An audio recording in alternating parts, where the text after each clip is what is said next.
واقعی یہ بہت بڑا یونیورسل ٹروتھ ہے کہ اللہ تعالیٰ نے دنیا میں جن کاموں سے روکا ہوا ہے وہی کام جنت میں انعام کے طور پہ آپ کو ملنے والے ہیں. ٹھیک ہے, جن جن چیزوں سے روک دیا ہوا ہے تو سر وہ روکا اسی لیے ہے کہ تھوڑی دیر صبر کر لو, تمہاری انسٹنکٹ میں ان ساری چیزوں کی محبت میں نے ڈال دی ہے, لیکن اس کو پورا کرنے کا موقع یہ دنیا نہیں ہے, وہ آخرت ہے. دنیا میں میری مان کے نا اپنی انسٹنکٹ کے خلاف چلو, تھوڑی دیر کے لیے صبر کر لو, روزہ کھل جائے گا. یہ دنیا میں بھی ہم نے ایک بڑا روزہ بھی رکھا ہوا ہے جس میں ہم نے حرام سے بچنا ہے, اور اس کی افطاری جنت میں ہوگی. روزے کے دوران آپ کھا پی سکتے ہیں, تو روزے کے بعد کھاتے پیتے کیوں ہیں؟ اس لیے کھاتے پیتے ہیں کہ بس اب وہ اللہ نے جو آزمائش تھی وہ ختم کر دی. اس طریقے سے دنیا میں اللہ نے جن چیزوں سے روکا ہوا ہے یہ ساری چیزیں حلال ہو جائیں گی, لیکن یہ حلال اس کے لیے ہوں گی جس نے روزہ رکھا ہوگا, اسی کی افطار ہوگا. کھوجے کا تو نہیں ہوگا, اس کی تو پھینٹی لگ جائے گی. اسی میں کہتا ہوں دنیا آپ اللہ کی مرضی کی گزاریں, آخرت آپ کی مرضی کی ہوگی. اور اگر دنیا آپ نے اپنی مرضی کی گزاری پھر آخرت آپ کی مرضی کی نہیں ہوگی, پھر ولیعوذ باللہ تعالی اللہ کی مرضی کی ہوگی جو اللہ کے وعدے ہیں اپنے پیغمبروں کے ذریعے کہ جو میرے نافرمان ہیں میں انہیں عذاب دوں گا. اللہم اجرنا من النار, اللہم اجرنا من النار, اللہم اجرنا من النار. سورہ آل عمران میں بھی ہے نا, زُيِّنَ لِلنَّاسِ حُبُّ الشَّهَوَاتِ مِنَ النِّسَاءِ, اور اس کے بعد کافی چیزیں اللہ نے گنوائی ہیں کہ اللہ تعالیٰ نے مزین کر دیا ہے انسان کے لیے, یعنی دنیا کی جو اٹریکٹ فل چیزیں ہیں ان میں سے عورتیں ہیں, بال ہیں, بیٹے ہیں, سونا چاندی کے یعنی ڈھیر ہیں, اور نشان زدہ گھوڑے ہیں, برانڈڈ کاریں ہیں آج کل کے دور میں. تو یہ ساری کی ساری چیزیں اللہ تعالیٰ نے ان کی محبت ڈال دی ہے, لیکن یہ محبت اللہ کو کراس نہ کر جائے, لمیٹڈ رہے. ان لمیٹڈ ہوگی جنت, جنت میں زندگی بھی ان لمیٹڈ ہے, نعمتیں بھی ان لمیٹڈ ہیں. یہاں تو پابندی ہے آپ کے اوپر چیزوں کی, تو یہ اللہ نے اس لیے رکھی ہیں کہ آپ کو جنت کی قدر ہی تب آنی تھی کہ جب آپ کے دل میں ان چیزوں کی طرف رغبت پائی جاتی ہو. اگر آپ کو پیاس ہی نہ لگے تو ٹھنڈے پانی کی رغبت کیا ہوگی؟ پیاس کے بعد ہی قدر آئے گی. تو دنیا میں اللہ تعالیٰ نے یہ ساری چیزیں جو اٹریکٹ فل تھی وہ رکھی, اس کے بعد اللہ نے آزمایا اس حد کو کراس نہیں کرنا, یہ حد کو کراس کرنے کا موقع تمہیں دوں گا اور ہمیشہ کے لیے دوں گا, بس تھوڑا سا روزہ رکھ لو, آخرت میں افطار کروا دوں گا. اور جب وہ افطار ہوگا تو پھر آپ جو مرضی کریں. قرآن پاک میں کئی جگہ ہے نا کہ جنت میں ہر وہ چیز ہے جو تم چاہو گے. صحیح بخاری مسلم میں حدیث ہے, جنت میں اللہ تعالیٰ فرماتا ہے میں نے اپنے بندوں کے لیے وہ نعمتیں تیار کر رکھی ہیں جو نہ کسی آنکھ نے دیکھی, نہ کسی کان نے سنی, نہ کسی کے دل پہ کھٹکا گزرا. پھر نبی علیہ السلام نے سورہ السجدہ کی آیت تلاوت کی کہ میں نے اپنے بندوں کے لیے ان کی آنکھوں کی ٹھنڈک نعمتیں جنت میں چھپا کے رکھی. میں اکثر کہتا ہوں کہ انسان کے پاس سب سے بڑی جو خواہش ہے انسان کی, نمبر 1 یہ ہے کہ مجھے موت نہ آئے, نمبر 2 مجھے کوئی تکلیف نہ آئے, نمبر 3 میں بوڑھا نہ ہوں, ہمیشہ انجوائے کرتا رہوں ینگ ایج. یہی ہے نا 3 خواہشات. اگر یہ 3 چیزیں دنیا میں آپ کو مل جائیں تو سر خدا کو پھر کس نے رسپانس کرنا ہے؟ آپ سے میں بھی پوچھ لیتا ہوں, اگر آپ کو کوئی مصیبت پریشانی نہ آئے, آپ بوڑھے نہ ہو اور آپ کو موت بھی نہ آئے, تو خدا آپ کی ضرورت ہی نہیں. اور خدا میں یہی کوالٹیز ہیں کہ اس کو موت نہیں آتی ہے, اس پہ کبھی زوال نہیں آتا, اس لیے خدا کسی کا محتاج نہیں ہے نا. ہماری ضرورت خدا ہے لیکن ہم خدا کی ضرورت نہیں ہے. اللہ کہتا ہے میں غنی ہوں. اور جنت میں آپ کو یہ تینوں خواہشات اللہ نے جنت میں جاتے ہی جو آپ کو پہلے سمجھ لینا 3 جو تمغے ملنے ہیں نا وہ یہی ہیں. صحیح مسلم میں حدیث ہے, اعلان ہوگا جنتی ہو تو میں مبارک ہو. جنت میں انٹر ہوتے ہی آج کے بعد کبھی مرو گے نہیں, ہمیشہ زندہ رہو گے. اور بخاری مسلم میں حدیث ہے کہ موت کو مینڈے کی شکل میں میدان محشر میں لا کے قتل کر دیا جائے گا. جنتی خوش ہوں گے کہ اب موت آنی نہیں ہے, اور دوست کی کہیں گے وہ کاش ہمیں موت آ جاتی. دوسری خوشخبری ملے گی, صحیح مسلم میں حدیث میں الفاظ ہے, آج کے بعد کبھی بوڑھے نہیں ہو گئے, ہمیشہ جوان رہو گے. تیسری خوشخبری ملے گی, آج کے بعد کبھی تم بیمار نہیں پڑو گے, ہمیشہ تندرست رہو گے. 30 سال عمر ہوگی ہر جنتی کی اور 30 ہی رہے گی. اور چوتھی خوشخبری اتنی بڑی ہے کہ آج کے بعد اللہ تم سے ناراض نہیں ہو, ہمیشہ ہی راضی رہے گا. یعنی جنت میں جو مرضی کرو ناراضگی اللہ کی ہو ہی نہیں سکتی، کیونکہ جنت میں یہاں شراب حرام ہے، وہاں شراب جائز ہے. آپ کون سی نافرمانی دنیا میں چھوڑ سکتے ہیں؟ وہ جنت میں آپ کو گارنٹی دیتا ہوں آپ کر سکتے ہیں. تو اللہ نے کہاں سے ناراض ہونا ہے؟ نماز ہی کوئی نہیں. آپ کہیں گے نا دنیا میں سب سے بڑی نافرمانی ہے کہ میں نماز چھوڑ دیں، جنت میں کوئی نماز نہیں. کوئی کہتا ہے شراب سب سے بڑی ہے تو پیئیں سر جتنی مرضی پیئیں. کوئی کہتا ہے عورت کی طرف رغبت ہے تو سر جتنی مرضی عورتیں، ٹھیک ہو گیا. لیکن یہ روزہ ادھر رکھنا پڑے گا. اور یہ اللہ تعالیٰ نے ویسے آزمائش میں ڈالا ہے، اس میں کوئی شک نہیں. صحیح مسلم میں حدیث ہے کہ نبی علیہ السلام فرماتے ہیں اللہ تعالیٰ نے جنت کو ناگوار چیزوں سے ڈھانپ رکھا ہے. جنت تک پہنچنے کے لیے بڑی ناگواری آپ کو ہوگی، اور دوزخ کو خوشنما چیزوں سے ڈھانپ رکھا ہے. یعنی دوزخ کے اوپر تو کڑگا لگا ہوا ہے، ہر بندے ادھر بڑھے گا، اور جنت والا بندہ سوچے گا 10 بار یار بڑا اوکھا راستہ ایک کون کر سکتا ہے. یہ حدیث مسلم شریف ہے. اس کی ایکسپلینیشن ایک حدیث ہے ابو داؤد میں، سنن نسائی کے اندر، سنن ابن ماجہ میں، بڑی ڈیٹیل حدیث ہے. یہ ساری حدیثیں آپ کو مشکات کی تیسری جلد میں جنت والے چیپٹر مل جائیں گی. وہ بڑی مزے کی حدیث ہے کہ اللہ تعالیٰ نے جب جنت کو پیدا فرمایا نا تو حضرت جبرائیل کو کہا ذرا جنت دیکھ کے آؤ. وہ آئے کہتے ہیں یا اللہ کیا بات ہے، مجھے تو نہیں لگتا کوئی بندہ سر دھڑ کی بازی نہ لگا دے جنت میں پہنچنے کے لیے. مجھے لگتا ہے یہ سارے لوگ ہی جنت میں پہنچ جائیں گے کیونکہ جگہ ہی بڑی زبردست ہے. اللہ نے فرمایا اچھا. پھر اللہ نے جنت کو ناگوار چیزوں سے ڈھانپ دیا. دنیا میں نمازوں کی مشقت، بیوی بچے ماں باپ کے ساتھ اس نے سلوک کی مشقت، حلال و حرام کے فرق کی مشقت، روزوں کی مشقت، کتنی مشقتیں ہیں، شریعت کی پابندیاں. اللہ نے فرمایا اب جا کے ذرا جبرائیل دیکھو. واپس ہے، انہوں نے کہا اللہ تیری عزت کی قسم مجھے نہیں لگتا کوئی بندہ جنت میں پہنچنے میں کامیاب ہوگا، اتنی ہرڈز رکھ دی ہیں تو نے. اللہ نے فرمایا اچھا اب دوزخ کو دیکھو. دوزخ کے کہتے ہیں یا اللہ تیری عزت کی قسم کوئی بندہ بھول کے بھی کوشش نہیں کرے گا کوئی ایسا کام کرے کہ ادھر آئے، یہ تو بڑا عذاب ہے. پھر اللہ تعالیٰ نے دوزخ کو ڈھانپ دیا دنیا کی خوشنما چیزوں سے، اٹریکٹفل چیزوں سے، شہوات سے. کہا جبرائیل آپ دیکھو. دیکھ کے انہوں نے کہا یا اللہ مجھے نہیں لگتا کوئی بندہ دوزخ سے بچ پائے گا، کیونکہ ہر راستہ ہی دوزخ کی طرف لے جانے والا ہے. جتنے بھی اٹریکٹفل، جو ہماری انسٹنکٹ میں اٹریکٹفل. لیکن سب تھوڑا سا روزہ رکھ لیں سب کچھ ختم ہو جائے گا. صحیح مسلم میں حدیث ہے اللہ تعالیٰ دنیا میں جس نے یاشی کی زندگی گزاری ہوگی نا، قیامت والے دن اللہ تعالیٰ نا اس کو بلوائے گا اور کہے گا فرشتوں ذرا اسے ایک پھیرا لگاؤ نا دوزخ کا، کیونکہ دنیا میں بڑا کہا گیا ایک ہی پھیرا لگنا ہے. کہنے نا لوگ. سورہ فرقان میں اللہ فرماتا ہے کہ دوزخ تھوڑی دیر کے لیے ہو یا زیادہ دیر کے لیے بڑی بری جگہ ہے رہنے کی. یہ مسلمان ہے جو بدماشی کے ساتھ کہتا خیر ایک پھیرا ہی لگے گا، اور حالت اس کی یہ ہے کہ موم بتی کے فلیم میں 10 سیکنڈ کے لیے یہ ہاتھ نہیں رکھ سکتا. اور بخاری مسلم کی حدیث ہے کہ آخرت کی آگ دنیا کی آگ سے 70 گنا زیادہ تیز ہے، اور جس کی یہ اوقات ہے کہ وہ دنیا کی آگ کے اوپر صرف ہاتھ نہیں فلیم کے اوپر رکھ سکتا، وہ آگ کے اندر جلنے کے لیے تیار ہو جائے. تو یہ کہانیاں صرف اپنے آپ کو کرائی نہیں ہے. دنیا میں کسی کہا جائے نا کہ فجر چھوڑنے میں فجر سے زور تک 10 بائی 10 کے ایسے کمرے میں آپ کو قید کیا جائے گا کہ جس میں 100 کوبرا سانپ ہوں گے، 100 بچھو ہوں گے، 100 اژدھے ہوں گے، لیکن ایک ہی پھیرا لگے گا ایک نماز کے پیچھے. فجر کے پیچھے فجر سے زور، زور کے پیچھے زور سے اثر، اور جتنے دنوں کی نمازیں ہیں اتنے دن لگے گا. کچھ سوچ سکتا ہے؟ اس لیے کہ ہم نے امیجن کیا ہوا ہے دنیا نقد ہے نا.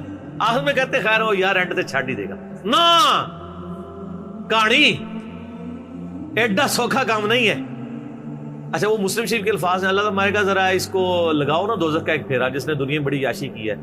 جب وہ پھیرا لگا کے آئے گا نا، ایک پھیرا صرف، اللہ پوچھے گا ہاں بھائی کوئی دنیا میں خیر دیکھی تو نے؟ تو کہے گا یا اللہ تیری عزت کی قسم میں نے تو دنیا میں کوئی خیر کا ایک دن بھی نہیں گزارا. وہ پوری زندگی کی یاشی کافور ہو جائے گی ایک پھیرے پہ. پھر اللہ تعالیٰ ایک مفلس بندے کو بلائے گا جس نے دنیا میں حلال و حرام کی تمیز کر کے ڈر ڈر کے زندگی گزاری ہوگی.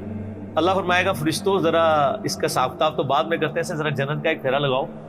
جنت کا پھیرا لگا کے اللہ تعالیٰ کہے گا دنیا میں کوئی مشکل، کہے گا یا اللہ کوئی مشکل، دنیا پوری تکلیف میں کاٹی ہوگی، لیکن وہ ایک پھیرا وہ ساری کی ساری دنیا کی تکلیف کو کافور کر. یہاں پہ بھی جو لوگ پوزیشن ہولڈرز ہیں، تو ہم خود بھی یعنی رہے الحمدللہ، یعنی اتنی محنت سے پڑھتے تھے انجینئرنگ یونیورسٹی میں، جب پوزیشن آتی تھی تو ہمیں اپنی وہ آج تو مجھے وہ راتیں بھی یاد نہیں ہیں جو ہم نے تکلیف کی کاٹی ہوئی ہیں، بلکہ یاد بھی نہیں کہ کبھی جو ہے وہ پڑھائی لکھائی کر کے تو کدھر تک. کیوں جی عارف صاحب یہ میرے سینئر ہیں نا یونیورسٹی میں، ان کو پتہ ہے کہ جو یعنی کتنا مشکل پڑھائی والا معاملہ ہوتا تھا. تو لیکن آج ہمیں یاد بھی نہیں ہے، کیونکہ جب اینڈ رزلٹ مل جاتا ہے نا، آپ اس پرانی تکلیف کو بھول چکے ہوتے ہیں. یہی آخرت کے معاملے میں دنیا کی تکلیف کوئی تکلیف نہیں رہے گی. اسی لیے مسلم شریف کی حدیث ہے کہ دنیا مومن کے لیے قید خانہ ہے اور کافر کے لیے جنت ہے. قید خانے میں تو یاشی نہیں ہوتی سر. قید خانہ اس لیے کہ آپ نے اللہ کی مرضی کے مطابق چلنا. تو یہ واقعی حقیقت ہے کہ اللہ تعالیٰ نے آخرت میں ہر وہ چیز رکھی ہوئی ہے جس سے دنیا میں روک دیا. دنیا میں اس لیے روکا ہے کہ یہ وہ آزما رہا ہے آپ کو، آپ کے انسٹنکٹ میں اس کی محبت ڈال دی ہے، اٹریکشن ڈال دی ہے. اگر آپ کی اٹریکشن نہ ہوتی تو میرے بھائی آپ کو جنت میں یہ انعام ہی نہیں تھا لگنا. پیاس ہی نہ ہو تو ٹھنڈے پانی کی قدر کیسے آتی؟ اور وہ پابندیاں لگاتی. اور سر اس حوالے سے میں آپ کو ایک آیت بتاتا ہوں. آیات تو سر اس کے اوپر اتنی ہے کہ میں گھنٹوں فی الودی بول سکتا ہوں. میرا مسئلہ نمبر 50 ہے، دنیا کی مذمت، رزق حرام کی مذمت، دنیا پرستی کا انجام اور اس کا علاج. وہ آپ اگر دیکھیں اس میں نے قرآن حکیم سے کراس ریفرنس پہ 11 آیات کور کی ہیں اور 17 حدیث بخاری اور مسلم سے، جن میں نے ایک آیت یہ سورہ الزخرف کی بھی کی تھی، جس میں اللہ تعالیٰ نے ایک بڑا عجیب و غریب قرآن میں، جب میں نے یہ پہلی دفعہ آیت سنی تھی نا، میں ہل گیا تھا کہ قرآن کس لیول کے اوپر جا کے چیزوں کو ڈسکس کرتا ہے. قرآن پاک میں چند حیران کن آیات میں سے یہ، اب آپ خود بھی حیران ہو جائیں گے آیت سن کے. سورہ الزخرف، زخرف کہتے ہیں سونے کو، گولڈ کو. اس کی آیت نمبر ہے 33 آنورڈ. اعوذ باللہ من الشیطان. ولولا ان یکون الناس امۃ واحدہ، اگر اس چیز کا خدشہ نہ ہوتا کہ سارے ہی کافر ہو جائیں گے. ہائے ہائے ہائے ہائے، دنیا میں اتنی اٹریکشن ہے کہ اللہ تعالیٰ کہہ رہا ہے مجھے خدشہ تھا کہ دنیا میں اتنی اٹریکشن ہے کہ سارے ہی میرے منکر بن جائیں گے اگر میں دنیا والا معاملہ جو ہے وہ اس طرح ایکسپوز کر دیتا. وَلَوْلَا أَن يَكُونَ النَّاسُ أُمَّةً وَاحِدَةً، اگر یہ خدشہ نہ ہوتا کہ ساری انسانیت ہی ایک واحد امت اللہ کی منکر بن جائے گی. لَجَعَلْنَا لِمَن يَكْفُرُ بِالرَّحْمَنِ لِبُيُوتِهِمْ سُقُفًا مِّن فِضَّةٍ وَمَعَارِجَ عَلَيْهَا يَظْهَرُونَ، ہم رحمان کے کفر کرنے والے لوگوں کے لیے، اللہ کے دشمنوں کے لیے، ان کے گھر اور ان کے گھروں کی جو سیڑھیاں ہیں نا وہ چاندی کی بنا دیتے، اور ان کے گھروں کی چھتیں چاندی کی بنا دیتے کہ بھی جو اللہ کو نہیں مانے گا اس کا پورا گھر چاندی کا، یاشی کرے. تو سارے نے کہنا تھی یہی کریے. اللہ میں ہمیں یہ خدشہ تھا کہ ساری کافر ہو جاؤ گے. کسی نے چوپدہ روزہ نہیں رکھنا. آگے چلیں. وَلِبُيُوتِهِمْ أَبْوَابًا وَسُرُرًا عَلَيْهَا يَتَّكِئُونَ، اور ان کے جو گھر ہیں، گھروں کے دروازے اور وہ جو ان کے تخت جن پہ وہ تکیے لگاتے ہیں، سب کے سب یعنی چاندی کے، وزخرفا، اور سونے کے بنا دیتے. سونے چاندی کے مکان ہو جاتے لوگوں کے. جو کافر ہونے کا اعلان کرتا ہے نا، ساتھ ہی اس کا مکان سونے کا بن. ویسے آپ امیجن کر لیں، آج جو لوگ یہاں پہ اپنا مذہب بدل کے دوسرے ملکوں میں جا کے پولیٹیکل اسائلم لے لیتے ہیں، ان سے یہ بعید تھا. اللہ تعالیٰ ہمارے، اگر ہمیں یہ خدشہ نہ ہوتا کہ ساری کافر بن جاؤ گے تو ہم کہتے ہیں کہ جو کافر ہے اس کے گھر سونا چاندی کا، اس کی چھتیں، گھر، سب کچھ یاشی کرو. وَإِن كُلُّ ذَلِكَ لَمَّا مَتَاعُ الْحَيَاةِ الدُّنْيَا، لیکن یہ سب نعمتیں دنیا کا متاع ہیں. وَالْآخِرَةُ عِندَ رَبِّكَ لِلْمُتَّقِينَ، آخرت یاد رکھنا صرف پرہیزگاروں کے لیے ہے اللہ کے. دنیا میں تو نیک آدمی امیر ہو بھی سکتا ہے، غریب بھی ہو سکتا ہے، مفلسی کی زندگی بھی ہو سکتی ہے، یاشی کی زندگی بھی ہو سکتی ہے. آخرت میں ایسا نہیں ہے. اسی لیے میں کہتا ہوں آخرت آپ کے اختیار میں ہے، دنیا اللہ کے اختیار میں. دنیا سے مراد جو آپ کی ڈیسٹنی میں معاملات ہیں، آخرت اللہ کے جو رکھی ہے وہ آپ کے اختیار میں رکھ دی ہے. آپ آخرت کامیاب کروا سکتے ہیں. دنیا میں کوئی کتنی محنت کر لے الٹیمیٹلی ناکام تو ہو سکتا ہے نا وہ، لیکن دنیا میں آپ اللہ کے لیے محنت کر لیں، میں آپ کو گارنٹی دے دوں کوئی ناکامی نہیں. اللہ تعالیٰ نے قرآن پاک میں کئی جگہ فرمایا کہ اللہ تعالیٰ وعدہ خلافی نہیں فرمائے گا. مومنین کے ساتھ جو اللہ تعالیٰ نے وعدے کیے ہیں وہ وعدے پورے کرے گا. اللہ تعالیٰ پیغمبروں کو، ان کے ماننے والوں کو قیامت دن رسوا نہیں ہونے دیں. تو سر آخرت آپ کے ہاتھ میں بنائے، مایوس نہ ہو. مایوسی سے جو چیز آپ کو چھڑواتی ہے وہ اللہ کا تصور ہے. دنیا میں کوئی ناکام بھی ہو جائے، فٹ پاتھ پہ لاوارث لاش اس کی پڑی ہو، کوئی دفنانے والا نہ ہو، کوئی فرق نہیں پڑتا. اگر اس نے اللہ کے لیے زندگی گزاری ہے تو وہ جنت میں پہنچ چکا.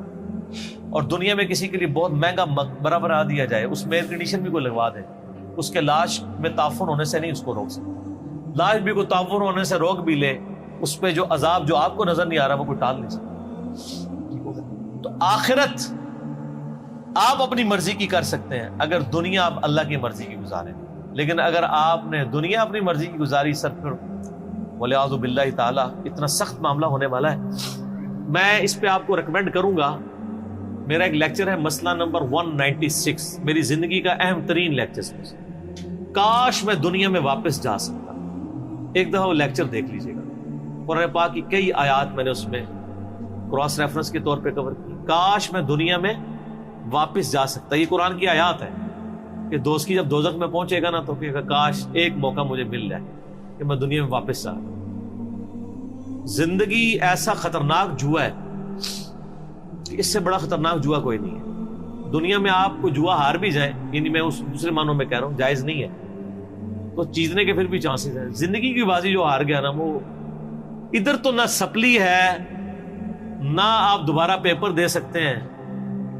جو جیت گیا وہ جیت گیا، جو ہار گیا وہ ہار گیا. اس لیے کہا گیا قرآن پاک میں یوم التغابن، جیت اور ہار کے فیصلے کا دن ہے قیامت کا دن. بہت سیریس معاملہ ہے، بہت زیادہ سیریس ہونے کی ضرورت ہے، اور اس کو اپنے دماغ پہ سوار کرنے کی ضرورت ہے. میں آپ سے سوال کرتا ہوں کہ 1 ارب روپیہ کسی کے پاس ہو اور اسے کہا جائے کہ 1 روپیہ اس میں سے مجھے دے دو، باقی تم رکھ لو، وہ فائدے میں ہے یا وہ شخص جو کہ میں نے 1 روپے کی حفاظت کرنی ہے چاہے ارب روپیہ باقی مجھ سے جاتا رہے، وہ عقل مند ہے؟ تو سر دنیا کی زندگی تو 1 روپیہ بھی نہیں ہے اربوں سال کی زندگی کے مقابلے پہ. یہ 1 سال بھی نہیں بنتا، اور یہ تو قیامت کے مقابلے میں 3.5 منٹ کی زندگی ہے. قیامت کا دن 50,000 سال کا دن ہے، اور اگر ایوریج لائف آپ کی 60 سال بھی لگائی جائے، 60 سال کا کمپیریزن قیامت کے دن کے ساتھ 3.5 منٹ بنتا ہے. اور صحیح مسلم کی حدیث ہے کہ نبی علیہ السلام نے فرمایا کہ آخرت اور دنیا کی مثال اس طرح ہے کہ تم میں سے کوئی شخص سمندر میں انگلی ڈبوئے، اس کے ساتھ جو پانی لگے وہ دنیا کی زندگی ہے، اور آخرت انفینٹ لائف. یہ میری باتیں ان لوگوں کو زیادہ سمجھ آ رہی ہوں گی جن کی داڑھیاں سفید ہو چکی ہیں. تھوڑی بہت تو میری بھی ہو گئی ہے. جو 60 پلس، بخاری مسلم میں حدیث ہے نا کہ اللہ تعالیٰ نے جس کو 60 سال عمر دے دی تو اس پہ اللہ نے حجت تمام کر دی. اس کا کوئی ایکسکیوز باقی نہیں رہے گا اللہ کے پاس. ویسے تو 40 والے کا بھی نہیں ہے، لیکن 60 والے کا کیا پتر تو گل بھی نہیں کرتی. تھوڑے سن سمجھنے کے لیے، بات پہنچانے کے لیے تو بات سمجھ سکتا تھا. تو لیکن یہاں ہم نے یہ دیکھا ہے جو کوئی بوڑھا ہوتا ہے تو ہی اس کی وہ خواہشات جوان ہوتی ہیں. بخاری مسلم دونوں میں حدیث ہے، نبی علیہ السلام فرمایا کہ ابن آدم کے پاس سونے کی 2 وادیاں ہونا، وہ کہے گا تیسری بھی آ جائے، اس کا پیٹ صرف قبر کی مٹی بھرے گی. کتنے سخت الفاظ. پھر نبی علیہ السلام کی ایک حدیث بخاری مسلم دونوں میں آپ نے تلاوت کی الہاکم التکاثر حتی زرتم المقابر. یہ آپ نے آیات تلاوت کی، پھر آپ نے فرمایا انسان کہتا ہے میرا مال میرا مال میرا مال. اوے تیرا مال تو وہ ہے جو تو نے کھا پی لیا یا پہن کر بوسیدہ کر لیا یا اللہ کی راہ میں خرچ کر کے آخرت کے لیے محفوظ کر لیا، باقی تو تیرے ورثاء کا مال ہے. تو آپ کا مال کون سا ہے؟ نمبر 1 جو آپ نے کھا پی لیا اور جو پہن لیا، اور تیسرا وہ جو اللہ کی راہ میں خرچ کیا، وہ آخرت میں اللہ نے 700 گنا کر کے اس سے بھی زیادہ لوٹانا ہے. اور ایک اور حدیث ہے، نبی علیہ السلام فرمایا انسان کے 3 دوست ہیں. جو 3 دوست ہیں، 2 دوست انسان کے قبر تک جاتے ہیں، ایک ہی قبر کے اندر جاتا ہے، وہ 2 واپس آ جاتے ہیں، اس کا مال اور اس کی اولاد واپس، اعمال ساتھ جاتے ہیں. بخاری مسلم میں حدیث ہے اے اللہ محمد اور آل محمد کو بس اتنا ہی دینا کہ ان کی روح اور جسم کا رشتہ برقرار. سر وہ جو آج حدیث بھی ہے سورہ تحریم میں، بخاری مسلم میں الفاظ ہیں حضرت عمر حضور کو ملنے کے لیے گئے، جسم پہ چٹائی کے نشانات تھے، رونا شروع کر دیا کہ کیسر و کسرا دنیا کے مزے لوٹ رہے ہیں اور آپ اللہ کے پیغمبر ہو کے اس فقر کی زندگی میں. آپ فرمایا لگتا ہے عمر تیرے پہ حقیقت دنیا کی ابھی بھی نہیں کھلی. حضرت عمر پہ اس بات پہ ڈانٹ. یار یہ حضرت عمر کی خواہش کتنی معصومانہ سی خواہش تھی کہ یار میری نبی کے جسم کے اوپر والے حصے پہ کپڑا تو کم از کم ہوتا, بسترا تو ایک نرم ہوتا, کپڑا بھی نہیں تھا تبھی جسم پہ چٹائی کے نشان دیکھے. اس معصومانہ خواہش پہ بھی ڈانٹ پڑ گئی کہ یار تجھے دنیا کی سمجھ نہیں ہے یہ بھی, کیا تو نہیں چاہتا کہ کیسر و کسرا دنیا کے مزے لوٹے اور اب آخرت کی سعادت. یہ ٹریننگ نبی علیہ السلام نے صحابہ کرام کی تھی. لیکن یہ عجیب معاملہ ہے کہ جس دین میں اتنا زہد ہو, دنیا کو 3 طلاقیں دی ہوئی ہوں, اس دین کے ماننے والے دنیا کے کتے بن چکے ہوئے ہوں اور وہ مال کمانے کے لیے کچھ بھی کر جائیں. بڑی حیران کن بات ہے. جن کے پیغمبر کی اتنی زہد کی تعلیمات ہوں, انہوں نے اتنا کچھ سکھایا ہوا ہو. یہ تو ایک ایسا ٹاپک ہے نہ ختم ہونے والا ہے, اس پہ گھنٹوں بولا جا سکتا ہے. میں اسی پہ اکتفا کرتا ہوں کہ یقیناً اللہ تعالیٰ نے جو نعمتیں دنیا میں رکھی ہیں اور ان نعمتوں کو بڑا لمیٹڈ رکھا ہے اور کئی معاملات میں روک دیا ہے, وہ انعام کے طور پہ ملیں گی. تو یہ روزہ انشاءاللہ جنت میں جا کے افطار کریں گے انشاءاللہ, نبی صلی اللہ علیہ وآلہ وسلم کے ساتھ انشاءاللہ.